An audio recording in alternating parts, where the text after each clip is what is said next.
evening, or actually we post these in the morning, so good morning. Good morning. Welcome back to evening, whatever. Our evening, their morning, whatever. It's evening clock somewhere. Really. Anyway, thank you for joining us for another one of our Bonfire beer reviews.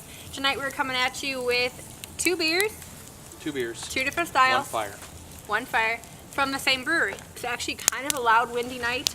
There's random gusts that are kind of sound like animals roaring in the background. It's probably not good So I'm sorry? when fire's involved, but I'm sure we're fine. Yeah, we'll be okay. Yeah, it's Okay, so the first beer that we are doing, and both of them are from Rogue Brewing, which is out of Oregon.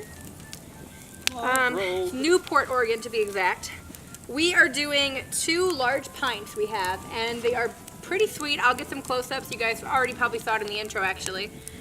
So the first one we're going to open up is Dana's. It's called Dad's Little Helper Black IPA. Oh, yeah, I'm excited. It's a Cascadian dark ale, 6%, so a little bit light for that, and then 70 IBU, so light but bitter. Yeah, this one's...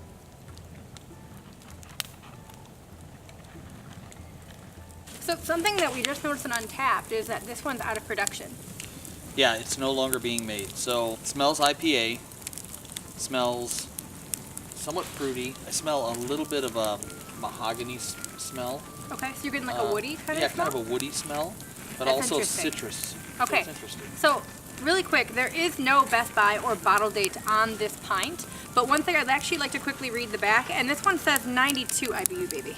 Oh, 92. Yeah, so 6.1 ABV, 92 IBU. Well, And it says you should drink it at 50 degrees. it's not at 50. It's not. Okay, so let me read this really quick because it's pretty funny. And also it's out of production because it's a special release, and based on what the bottle says, it was actually released for Father's Day, which is why it's called Dad's Little Helper. That's interesting. Okay, so it says dedicated to dads. After the death of his wife, Henry Jackson Smart was left to raise his 6 young children alone. His courage, love, selflessness, and dedication inspired his daughter, Sonora Smart Dodd, to organize the first Father's Day on June 19, 1910. In 1924, President Calvin Coolidge proclaimed that the third Sunday in June would be Father's Day. President Nixon in 1972 established it as a permanent day of national observance. So Father's Day has been a thing since only 72. So That's crazy. The notes that I'm smelling are probably more of a musky, Wow. woodsy smell. Those are fun facts would I didn't know. correlate to being a Father's Thanks, Day. Rogue. And there's 18,000 ratings in Untapped, 4 from people that we know. It has pretty good numbers. The overall rating is 3.5, and from him and one other person gives it an average of 3.9 from people that we know. Dark, hoppy, malty, coffee, and roasty. I didn't expect coffee to be a no. I don't really I'm interested. smell coffee. No, I'm interested to see what you have to say. Especially because you said you smelled citrus. Citrus and coffee do not go well together.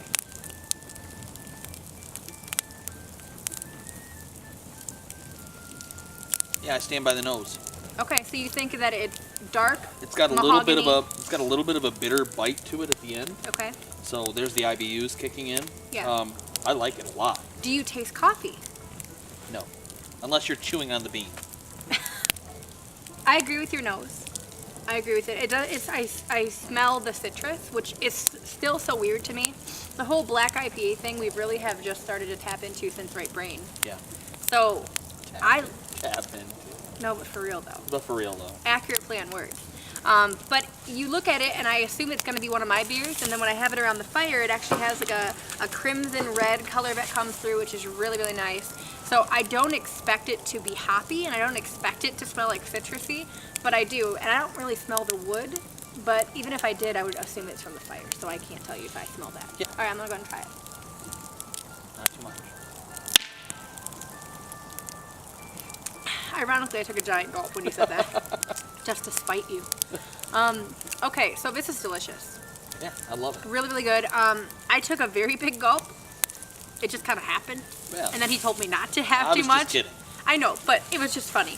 So I do get the coffee, but I get it at the end. It's kind of mingled in with the bitterness that Dana had mentioned. I get like a bitterness that I would get from a coffee-based liqueur or a coffee-based stout or porter. So I'm associating the bitterness with the roastiness of like a dark coffee. Makes sense. So in that regard, I kind of do see that. I don't taste anything that's like mahogany or like wooded or smoky. in this, but I'm getting the roasty thing, so it's kind of the same thing. Maybe the roasty smoky is what I'm smelling. Yeah, it's definitely malted, and it does not remind me of an IPA at all. Did it remind you still of an IPA? A little bit. Right. But the initial taste is very IPA.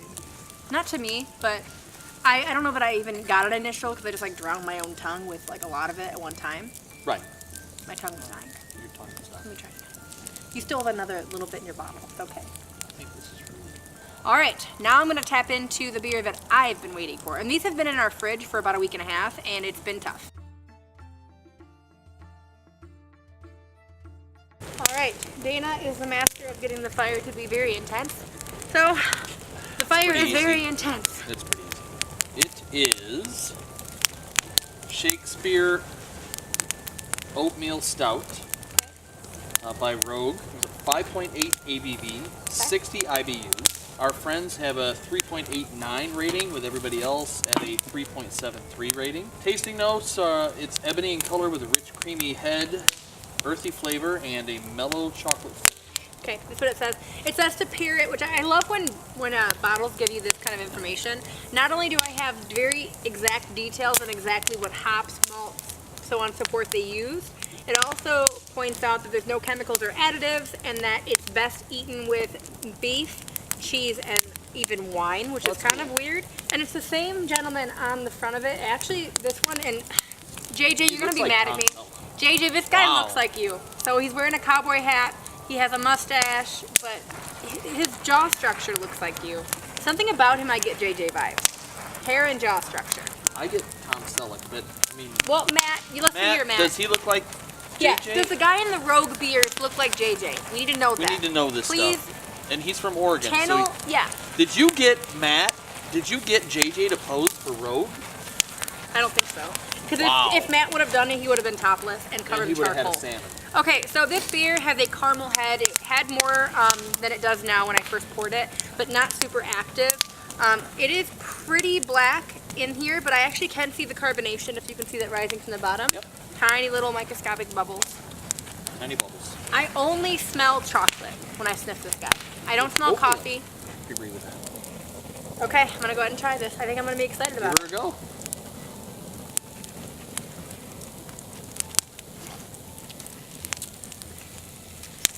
Absolutely wonderful. Wow. I expected you to go, I don't like it. No, so because I swirled it around. Yeah. I was just trying to be extra snobby. I wanted to. Did you extra snobify it? Yes, because I wanted to take note of a mouthfeel. It has a velvety, creamy mouthfeel, which is weird because the actual finish of the beer is very light and almost thinned out at the end. It is, I would say, medium body. It's not full bodied at all. Yeah. It's a little bit creamy, but not So too it tastes creamy. a little weaker on the weaker side. Not that it's weaker, Like which a it weak is, coffee. because it's 5.8%, Yeah. so it is weaker. But I've been having such full-bodied stouts lately that, like, now this style, which used to be my bread and butter, is now kind of just my bread.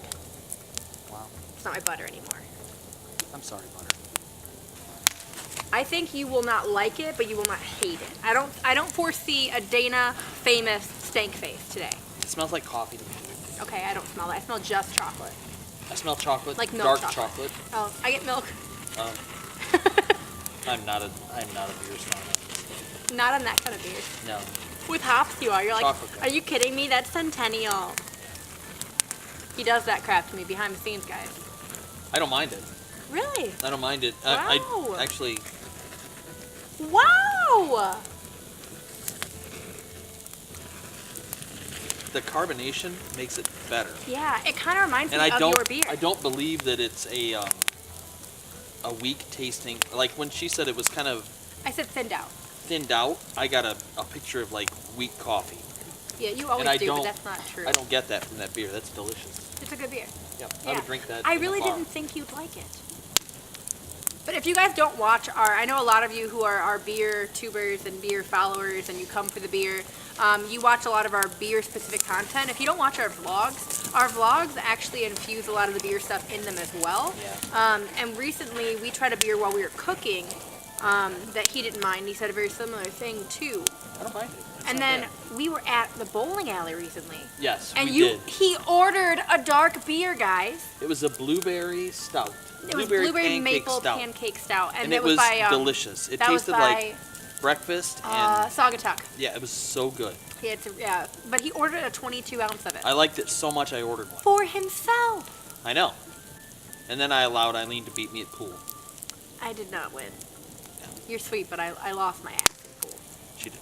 He's a jerk because, and I don't even say that often, but here's what I'm trying to say. In this context, listen, no. You said, oh, don't worry, babe, I'm not good at pool. And then you freaking crushed me. Like, I was like, I don't even know how to hit the ball. I'm like almost breaking their table, like roughing up the felt. I'm not good at pool. And you're like, I'm not good, I'll get that there. Pfft, done.